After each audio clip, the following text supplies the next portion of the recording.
stunting sekian dari anggaran yang diajukan sebelum ini ada sebenarnya. Dan dari pendamping desa dari tahun kemarin ada yang berjumpa sama saya bahwa minta apa aja sih menu-menu yang dibutuhkan untuk stunting ini, karena memang stunting ini bukan lagi isu nasional, memang di depan mata. Jadi memang kemarin sudah saya arahkan ke bagian Promkes dan gizi untuk mengukur kekuatan, karena kan kita nggak sekaligus misalkan anggaran 10 juta dalam 1-2-3 bulan, harus nggak begitu. Stunting itu kan dia kontinu berkelanjutan, nggak hanya sekali kita kasih dia makan daging 1 kilo maka dia akan berubah tinggi badannya, itu enggak seperti itu atau lainnya. Jadi nanti kalau mengenai itu nanti ada datang terus sama saya atau surati langsung dari Pak Geci. Nanti kami akan membahas surat itu atau saya akan mengirim tenaga memang di bidang masalah kebutuhan apa yang diperlukan, misalkan posyandu, kemudian gizi, tempat apa yang memang diperlukan, nanti akan kami tindak lanjuti. Jadi saya mohon sekali-sekali surati kami, saya sebagai kepala Prokes, apa kira-kira yang dibutuhkan yang bisa kami bantu. Secara kita sekarang ini kan segala sesuatu harus ada punya dokumen, harus ada datanya, harus ada bukti-bukti. Jadi itulah cara kerja kita. Dan saya pastikan kalau memang saya disurati secara resmi nanti akan saya tindak lanjuti. Kemudian mengenai tadi itu untuk mengenai anggaran supaya bisa diikat, saya rasa kalau mengenai anggaran ini untuk Pak Geci yang baru, karena saya lihat memang ada beberapa Geci yang memang ibu Gecinya memang orang kesehatan dan di sini. Kalau saya rasa enggak terlalu sulit sebenarnya komunikasinya, karena kadang kan bisa waktu makan atau waktu berdua-dua kan bisa menyampaikan bagaimana sebaiknya itu kesehatannya apa kebutuhan yang diperlukan di desa tersebut. Memang untuk mengenai jamanan, kenapa selalu tadi Pak Geci payah kumar selalu seperti saya sampaikan tadi bahwa dari 117 kakak yang ada di Payakumbar, 114 bulan kemarin yang mempunyai jamanan, kemudian satu bertambah lagi menjadi 115. Jadi tinggal 4 lagi yang belum mempunyai jamanan, masih satu dalam proses akan membuat. Kalau satu di proses membuat, maka tinggal 3. Kalau 3 satu jamanan itu anggarannya 2 juta kalau di kampung misalkan sudah layak. Kenapa masalahnya kalau di Kuala Jernih memang lokasinya, karena Kuala Jernih, Perla, Rerebe kasusnya sama. Dan saya untuk sosialisasi bagaimana menggunakan jamanan, mungkin di 3 desa ini saya sudah beberapa kali ya, karena memang itu terbentuk. Kalau kita sosialisasi mengumpulkan terbentuk dengan anggaran. Bahkan saya siasati, saya bekerja sama dengan dinas lain untuk datang ke Perla. Kalau tidak salah ke Perla saya sudah beberapa kali untuk mengenai sosialisasi bagaimana jamanan, begitu juga dengan stunting. Jadi ada solusinya sebenarnya.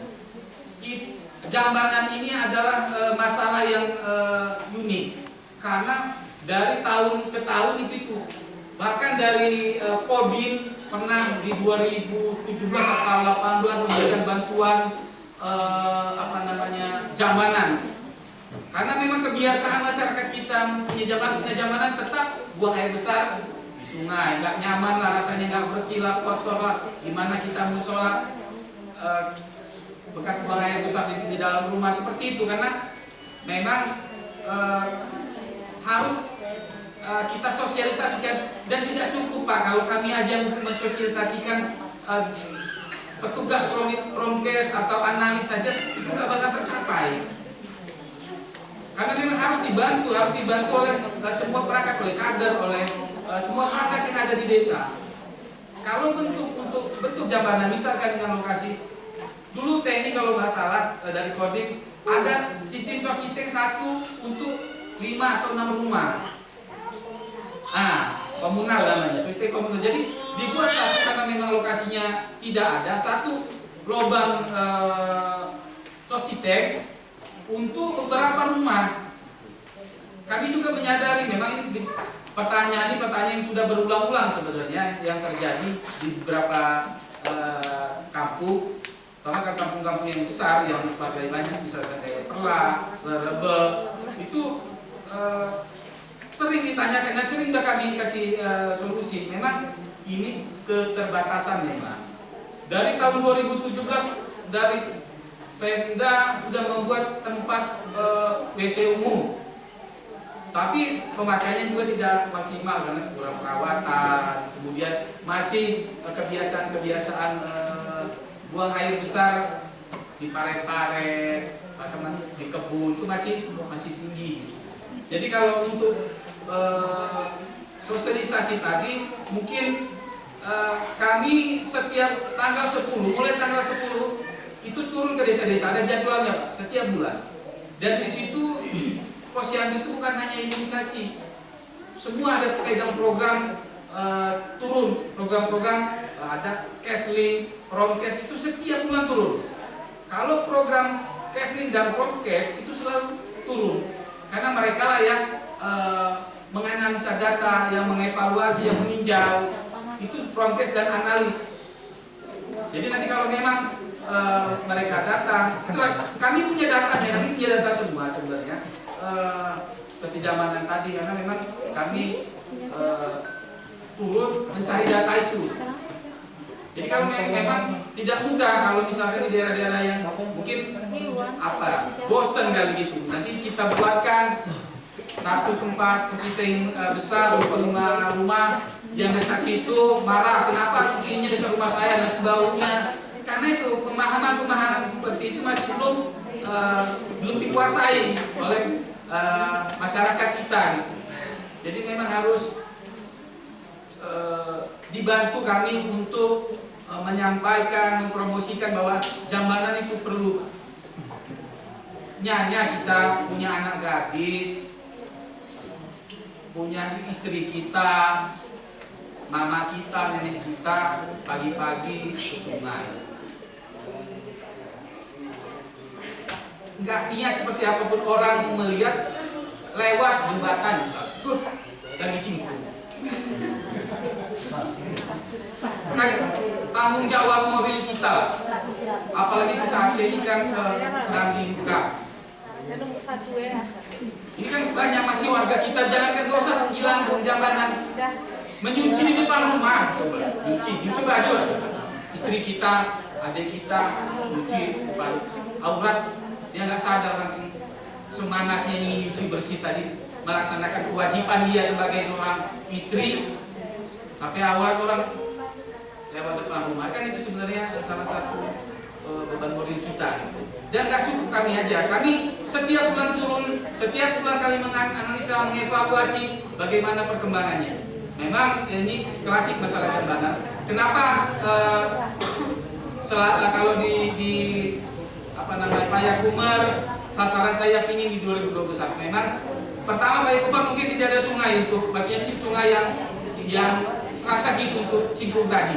Jadi memang harus buang di kamar mandi.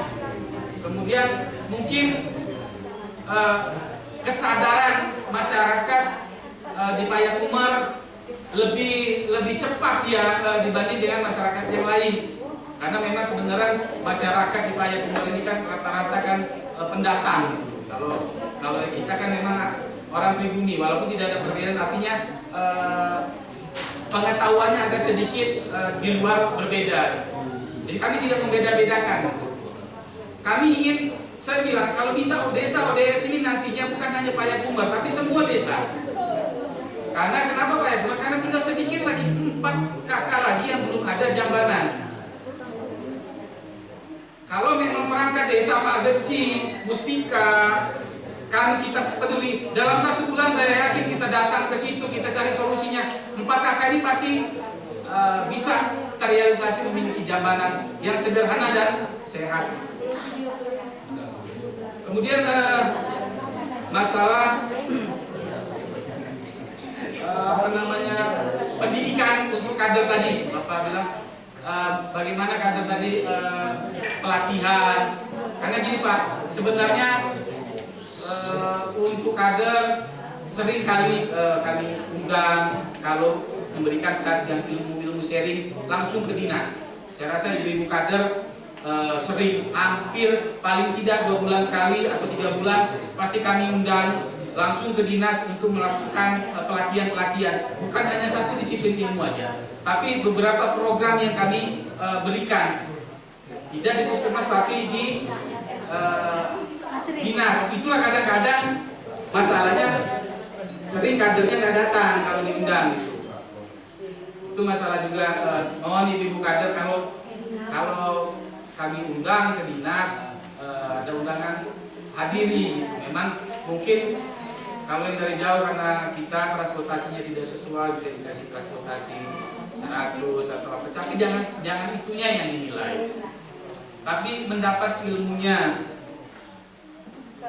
silaturahminya dengan teman-teman yang lain, up to date ilmu kita, dapat yang terbaru di situ dia. Karena sering kita undang ibu kadernya Pak Kecil, ya nanti yang kita undang ibu kader yang datang lain kadang anak SMA atau anak-anak yang memang domisili di belakang, udah mewakili saya aja. Bagaimana mau sampai program-program atau ilmu-ilmu yang kita share, yang kita berikan tentunya untuk pembekalan terhadap kader tadi. Saya kira itu untuk dari Pak Kecil. Kemudian ini tadi pertanyaan kedua dari Pak Kecil Uyam Beriri mengenai stunting. Jadi memang tadi tidak di program stunting ada di sini. Gizi ya.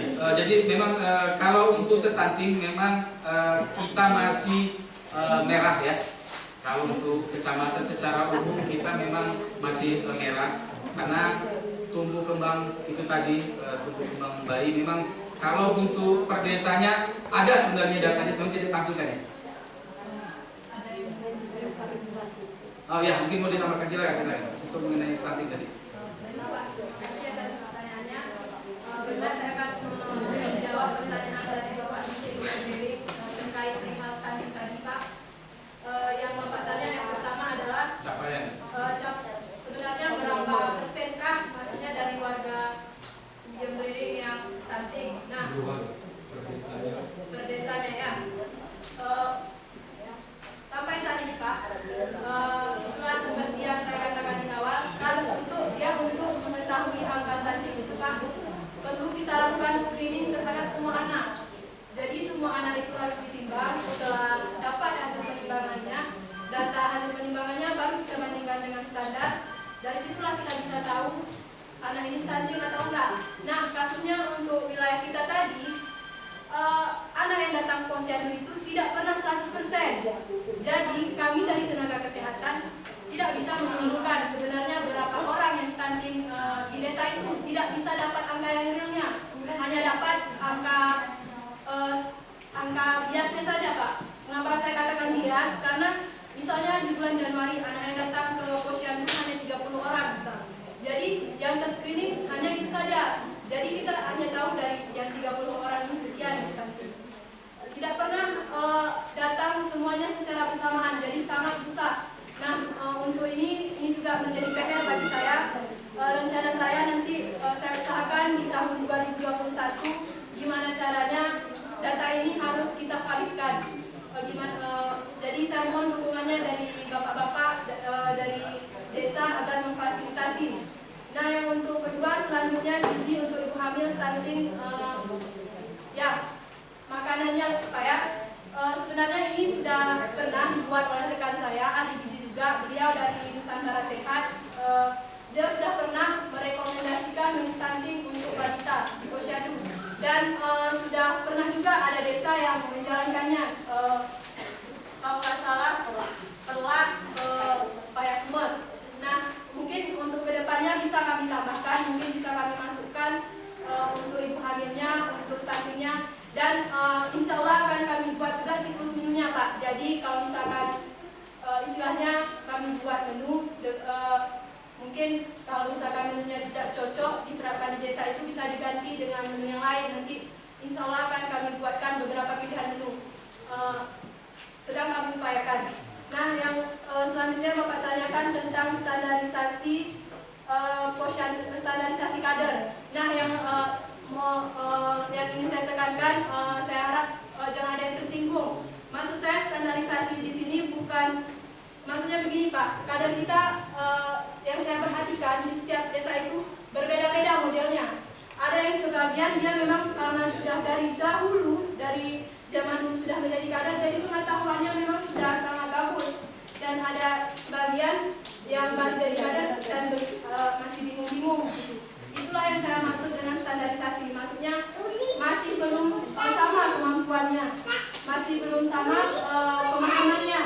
Maka dari itu saya harapkan seperti yang tadi perlu kita lakukan edukasi atau pelatihan untuk menyamaratakan pengetahuannya. Memang sangat sulit untuk menyamaratakan, walaupun tidak bisa kita samakan, setidaknya memenuhi kualifikasi. Itu saja dulu targetnya untuk pertama kali. Nah, untuk ini sebenarnya dari kami Gizi, kami bersedia Pak turun ke desa, membimbing kader-kader di desa. Kami bersedia, dan ini juga sudah pernah dilakukan oleh rekan kami dari Nusantara Sehat, sudah pernah dilakukan pelatihan kader. Cuman mungkin karena ada kader-kader yang baru, ini bisa juga kita lanjutkan, kita laksanakan di tahun depan. Dan yang pertanyaan selanjutnya, apakah 4 meja posyandu tadi merupakan standar untuk menentukan siapa yang posyandu? Bukan Pak. 4 meja itu hanya fasilitas supaya kegiatan di posyandu itu tertib dan terintegrasi. Ibarat suatu kegiatan itu hanya alat, hanya fasilitas untuk memudahkan penyelenggaraan kegiatan posyandu. Untuk menentukan capaiannya tadi,